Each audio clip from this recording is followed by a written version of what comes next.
that your dreams came true. Yes, you gave it thanks. Push the record button and stop. Push it and stop like every 10 seconds. You say my picture is worth 1,000 words. 1,000 words that are a story.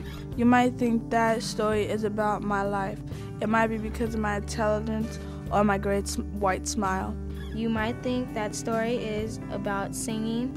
You might think that the story is about people thinking I'm funny. You might think that story is about a nerd. It might be because I wear glasses or I like to read.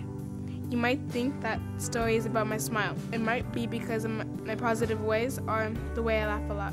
If you really knew me, you know I am kind, smart, funny, playful, and lovable deep down inside. You know I am weird in a good way. If you really knew me, you'd know I am shy, sensitive, smart, and sweet. If you look underneath the surface, you would discover a bright and brilliant 11-year-old named Elijah. You will discover that it's good to have fun because we are just kids.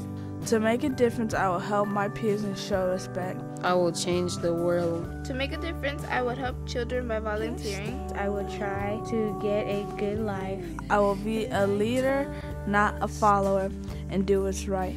I will take one step at a time. I will go to school every day. I will study and learn more about kids that need help. My picture is more than just 1,000 words. I live my life as an artist. I will live my life getting smarter and live my life as me. I'm not who you think I am. My picture is more than just 1,000 words. I'm not who you think I am. Take a closer look at me and see underneath. We made this video to show the real us. How's that? Yeah. All right, let's start.